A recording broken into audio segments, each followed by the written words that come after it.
अभी नीट में बचे आपके 70 दिन, ठीक है। और जैसे जैसे नीट आपके एग्जाम पास आ रहे हैं, आपकी जो स्ट्रेस लेवल है, जो आपकी टेंशन की लेवल है, पैनिक लेवल है, सब कुछ बढ़ते ही जा रहे हैं। बट ऐसे टाइम पे खुद को कंट्रोल करना ज्यादा इंपॉर्टेंट है। और यहाँ पे बहुत सारे बच्चे कंफ्यूज रहते हैं, कौन सी चीजें पहले पढ़े, कौन सी चीजें बाद में पढ़े।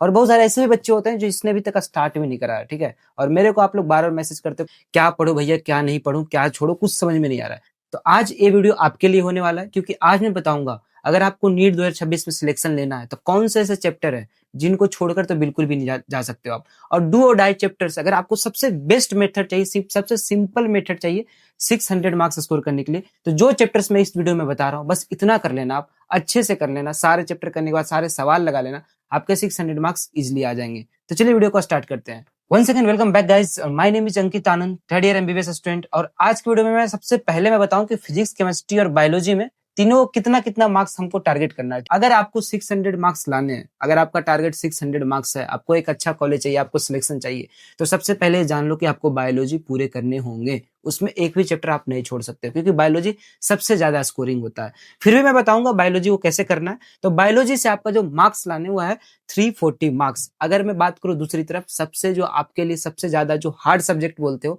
जो सबसे ज्यादा जो टेंशन की एक जड़ है, वो है फिजिक्स। फिजिक्स में मैं बस आपको दूंगा आज 9 चैप्टर, ओनली 9 चैप्टर्स। उसको बस आप अच्छे तरीके से कर लेना, that will give you 120 marks. वो आपको 120 मार्क्स इजिली दे देंगे। आप लोग फिर एक सवाल पूछोगे, भैया यार जो चैप्टर आप दे रहे हो क्या उससे 120 नंबर, अगर वो चैप्टर हमने अच्छे से नहीं करा तो 120 से कम आएंगे क्या? अरे भाई, मैं 120 नंबर मिनिमम थ्रेशोल्ड वैल्यू मान रहा हूँ, ठीक है। अगर आपने सारे चैप्टर्स अच्छे से करा तो 130 भी आ सकते हैं, 135 भी आ सकते हैं। मैं इतना मान रहा हूँ कि 120 तो मिनिमम आएंगे ही सही। तो फिजिक्स में 120 नंबर का टारगेट होगा, और केमिस्ट्री में होगा आपका टारगेट 140 मार्क्स। मतलब 120, 140 और 340, ये तीनों मिला के बनते हैं आपके 600 मार्क्स। अभी भी आपके पास टाइम है, 70 दिन है। अगर आपने चीजें कर रखा, आपको रिवाइज करना नहीं समझ में आ रहा कि रिवाइज कैसे करें, तो पहले ये सारे चैप्टर आप अच्छे से रिवाइज कर लेना। जिसने स्टार्ट ही नहीं करा है तो पहले ये सारे चैप्टर्स आप अच्छे से कर लेना। डू और डाई चैप्टर्स का मतलब होता है कि ये चीजें तो आपको करना ही होगा। और लास्ट के टाइम पे ज्यादा पढ़ना तो होता ही है, ठीक है। मैं ऐसा नहीं बोलूँ कम पढ़ोगे, ज्यादा तो पढ़ना होता ही है। बट इसके अलावा जो एक चीज ज्यादा इंपॉर्टेंट होती है वो है स्मार्ट वर्क। नीट में स्मार्ट वर्क करना बहुत जरूरी होता है, कि कौन से चैप्टर हमें करना है, कौन से चैप्टर हमें छोड़ना है। वो ऐसे बच्चों के लिए मैं बता रहा हूँ जो बहुत ज्यादा परेशान है, या जिसने पढ़ भी रखा है बट रिवीजन नहीं कर रखा है। तो सबसे पहले मैं बात करता हूँ फिजिक्स के लिए, जो मैं 9 चैप्टर्स मान रहा हूँ, बट इसको 9 या 10 मान सकते हो, ठीक है। मैं एक जो चैप्टर्स है ईएम वेव, उसको चैप्टर मानता ही नहीं, 2 से 3 घंटे का चैप्टर है, ठीक है। तो इसमें 10 चैप्टर है, that will give you easily 120 marks, जहां से आपके 30 से 35 सवाल आएंगे आराम से, मतलब मिनिमम 30 और मैक्सिमम 35। चैप्टर की अगर बात करूं तो first chapter unit and dimension, kinematics, NLM, work power energy, rotational motion, thermal physics, electrostatics, EMI and SC, ठीक है। ईएमआई एससी को अलग अलग करके मत पढ़ना, ईएमआई अगर आप पढ़ रहे हो साथ में एससी पढ़ देना, बहुत ही छोटा चैप्टर है, ठीक है। और ईएम वेव्स, जिसको as a free bonus gift आप बोल सकते हो, अगर आप पढ़ लिए तो आपके 2 सवाल सही हो जाएंगे। नहीं भी पढ़ोगे तो चलेगा, बट पढ़ लेना, ये आपको फ्री में मार्क्स देंगे, ठीक है, बिना न्यूमेरिकल्स के मार्क्स देंगे। और मॉडर्न फिजिक्स, बस इतना आपको करना है। 9 से 10 चैप्टर जो है बस इतना आपको करना है, इससे ज्यादा कहीं भी और दिमाग मत लगाना। अगर आपने कोई चैप्टर्स पहले से कर रखा है फिजिक्स में, जो आपको अच्छे से आता है, उसको भी कर लेना, आपको एक्स्ट्रा मार्क्स मिल जाएंगे, 5-10 नंबर एक्स्ट्रा आ जाएंगे। बट इनको तो करना ही करना है। बहुत ही ज्यादा सिंपल चैप्टर है, बहुत ही आराम से होंगे। आपके पास 70 दिन बचे हैं, इसमें आराम से हो जाएंगे। मैं बात करूं केमिस्ट्री की, तो केमिस्ट्री के लिए आपको 140 मार्क्स लाने हैं, क्योंकि हमें 600 तक पहुंचना है। तो केमिस्ट्री में अगर मुझे 140 मार्क्स लाने हैं, इसके लिए मैंने फिल्टर आउट करे हैं 15 चैप्टर्स। और यहां से आपको 35 से 40, मतलब मिनिमम 35 सवाल ये सारे चैप्टर से आएंगे, और मैक्सिमम 40 सवाल आ सकते हैं, और ये पक्का आएंगे। आप जिस दिन नीट का एग्जाम होगा, आप मुझे बता देना कि भैया जो आपने चैप्टर्स बताए थे बिल्कुल सही बताए थे। इनऑर्गेनिक में अगर मैं बात करूं तो इनऑर्गेनिक में सिर्फ मैंने 4 चैप्टर्स लिए हैं, periodic table, chemical bonding, coordination compound and DNA block. बहुत सारे लोग केमिकल बॉन्डिंग को फिजिकल में मानते हैं, बट मैं इनऑर्गेनिक में मानता हूँ। अगर आपने पीटी कर लिया अच्छे से, और जिस ऑर्डर में बता रहा हूँ उसी ऑर्डर में, चाहे आप चैप्टर कर रहे हो तो इसी ऑर्डर में करना है, आप या फिर आप रिवीजन कर रहे हो तो इसी ऑर्डर में करना। पहले पीटी करना, फिर chemical bonding, coordination compound and DNA block. इससे आएंगे आपके 12 सवाल। देखो मैंने चालाकी से पी ब्लॉक को हटा दिया। पी ब्लॉक को मैंने क्यों हटाया? क्योंकि एक चैप्टर के कारण आप पूरा इनऑर्गेनिक को हार्ड मान लेते हो, बोलते हो भाई मुझे पी ब्लॉक समझ में नहीं आ रहा है, मुझे इसका सॉल्ट एनालिसिस समझ में नहीं आ रहा है, मुझे इसका रिएक्शन समझ में आ रहा है, मैं चैप्टर नहीं कर रहा। पहले ये तो सोचो कि उस चैप्टर से सिर्फ 3 सवाल आते हैं डायरेक्टली, 3 सवाल। उसमें भी अगर आपने अच्छे से केमिकल बॉन्डिंग कर लिया तो उसमें हो सकता है 3 में आपके 2 सवाल लग जाए। आप देखना केमिकल बॉन्डिंग और पी ब्लॉक कोई अलग चैप्टर नहीं, एक ही है, बस केमिकल बॉन्डिंग का थोड़ा सा एडवांस वर्जन है पी ब्लॉक, ठीक है, उसी के बारे में तो हम डिटेल्स में पढ़ते हैं। तो ये सारे चैप्टर्स कर लेना, आपके 12 सवाल इजिली हो जाएंगे। अगर आपको दुविधा लग रही है, करने में मजा नहीं आ रहा, आपको सिर्फ एक चैप्टर के कारण पूरा इनऑर्गेनिक बोरिंग लग रहा है, तो भाई पी ब्लॉक को स्किप कर देना। इसलिए मैंने भी स्किप कर दिया, उसको मैंने चालाकी से हटा दिया। यहाँ से आपके 12 सवाल आ जाएंगे। अगर मैं बात करूं ऑर्गेनिक के, भैया यार इतना ऑर्गेनिक ज्यादा हार्ड होता है, कैसे पढ़े, कुछ भी समझ में नहीं आता है, सबका ही डाउट है, मुझे इनऑर्गेनिक समझ में नहीं आता, मेरा इनऑर्गेनिक कमजोर है, क्योंकि आपको पढ़ना नहीं आता। तो इनऑर्गेनिक करना कैसे, वो आपको आता ही नहीं है। सबसे पहले इनऑर्गेनिक अगर आप स्टार्ट कर रहे हो, सबसे पहले आईयूपीएससी और आइसोमेरिज्म कर लो अच्छे तरीके से। ये दोनों करने में आपको 2 दिन लगेंगे, 1 से 2 दिन लगेंगे, ठीक है। उसके बाद आपको जीओसी करना है, इसमें आपको 3 से 4 दिन देना है। अरे 3 से 4 दिन की बात कर रहा हूं, तो इसका मतलब ये नहीं कि 3 से 4 दिन सिर्फ आप ऑर्गेनिक ही पढ़ते रहोगे। आपको फिजिक्स, केमिस्ट्री और बायोलॉजी तीनों को रेगुलर पढ़ना है, पर डे पढ़ना है। मैंने कैसे पढ़ना है वो चीजें मैं ऑलरेडी पिछले वाले वीडियो में बता चुका हूँ। 14 घंटा पढ़ना है, 6 घंटा बायोलॉजी, 4 घंटा फिजिक्स, 4 घंटा केमिस्ट्री, ठीक है। अगर किसी का बायोलॉजी ज्यादा स्ट्रांग है, वो टाइम आप केमिस्ट्री और फिजिक्स में दे सकते हो। जीओसी करने के बाद आपको बायोमोलिकुल्स करने हैं। बोलोगे यार भैया बायोमोलिकुल्स लास्ट में आप पहले क्यों दे रहे हो, जो मैं समझा रहा हूँ उसे बात मान लो। बायोमोलिकुल्स करना है, उसके बाद हाइड्रोकार्बन करने और हेलोअल्किन्स और हेलोएरिन्स, इसके अलावा कुछ मत करो। बस ऑर्गेनिक में इतना कर लो, यहां से आपके बन जाएंगे 11 सवाल आराम से।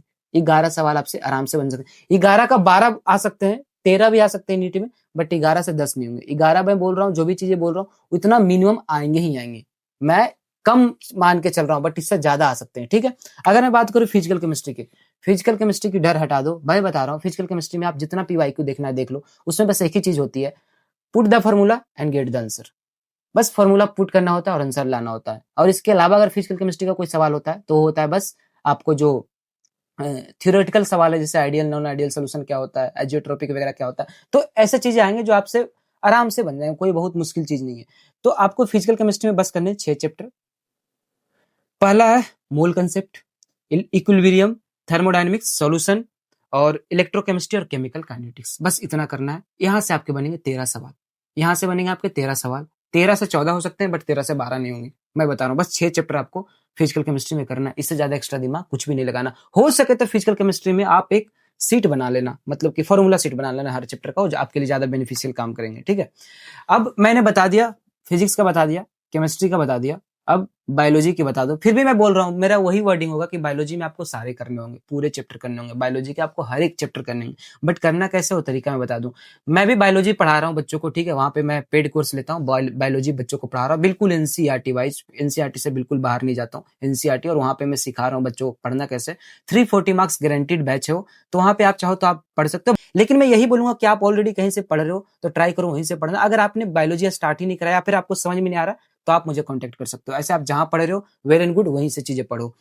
जो बायोलॉजी में पढ़ना है, living world, biological classification, plant kingdom, animal kingdom. देखो यहाँ पे एक चीज है, सेल को आप 2 चैप्टर मत मानो, एक ही चैप्टर मानो, दोनों चैप्टर को एक बार में निपटाने का ट्राई करो। इससे क्या होगा ना, हमें बोझ कम लगेगा, ऐसे लगेगा यार ज्यादा चैप्टर्स नहीं कम चैप्टर्स है, क्योंकि हमें ज्यादा चीजें लगता है ना कि यार हमें इतना सारा पढ़ना है क्या, तो हमारे दिमाग में एक पैनिक क्रिएट होते हैं, हमारे दिमाग में टेंशन क्रिएट होते हैं। आप चीजों को थोड़ा थोड़ा करके असेंबल करोगे ना, उसको पढ़ने के उसके बाद पढ़ोगे ना, तो मजा आएगा।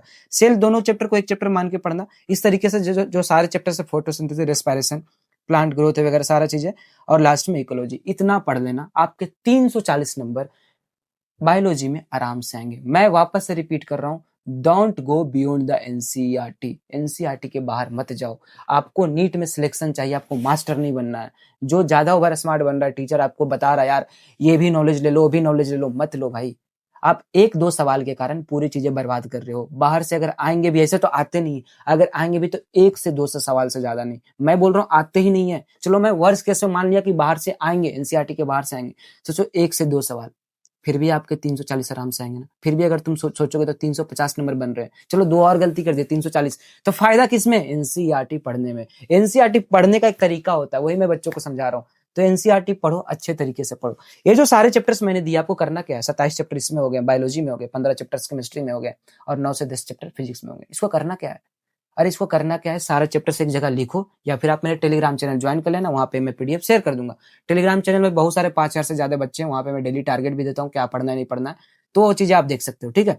तो टेलीग्राम चैनल पे चीजें डाल दूंगा, एक जगह लिखो, खुद से एक प्लानर बनाओ 70 दिन का, चाहे वो आपका रिवीजन प्लानर हो या फिर आपका पढ़ने का प्लानर हो, खुद से प्लानर बनाओ। क्योंकि मैं डेली प्लानर जो डेली टारगेट है ऑलरेडी बहुत सारे बना चुका हूँ, तो मैं इसका प्लानर नहीं बना रहा हूँ। फिर भी आप बहुत सारे बच्चे अगर रिक्वेस्ट करोगे भैया इसका भी प्लानर बना दो, तो मैं बना दूंगा। बट मैं बोल रहा हूँ कि आप खुद से एक प्लानर बनाओ, अपने तरीके से सब बनाओ। 14 घंटा पढ़ना डेली स्टार्ट कर दो, खुद पे भरोसा दिखाओ। देखो जिस दिन नीट का एग्जाम होगा ना, उस दिन आपको मजा आ जाएगा।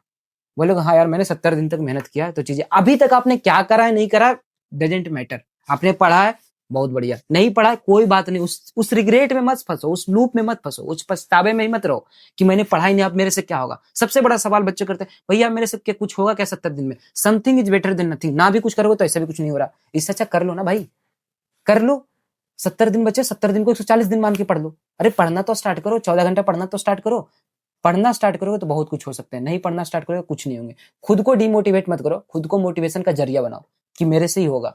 अगर ये चीजें आपने मान लिया तो आपसे ही होंगे ये चीजें, ठीक है। तो बस इस वीडियो में इतना ही। टेलीग्राम पे ज्वाइन कर लेना, टेलीग्राम पे सारी चीजें आपको अपडेट्स मिलते रहते हैं, डेली टारगेट भी मिलते हैं, प्लानर भी मिलते हैं, और इसका भी मैं सारा चीजें वहां पे अपलोड कर दूंगा। इसके अलावा बहुत सारे बच्चे अगर ज्यादा परेशान हो, आपको कुछ भी समझ में कुछ भी नहीं समझ में आ रहा है, आप जीरो पे हो, जिंदगी में क्या करना है नहीं करना कुछ भी समझ में नहीं आ रहा है, फिर आप मुझे व्हाट्सएप पे टेक्स्ट करना, मैं आपको चीजें बता दूंगा। तो इस वीडियो में इतना ही, मिलता हूं आपसे अगले वीडियो में। और जो नेक्स्ट वीडियो होगी वो मैं टेलीग्राम पे पूछता हूँ कि किस टॉपिक पे बनाना है नेक्स्ट वीडियो, तो उसी आधार पे मैं नेक्स्ट वीडियो बनाता हूँ, तो उस पर जुड़ जाना, आपके लिए वही फायदेमंद होंगी चीजें।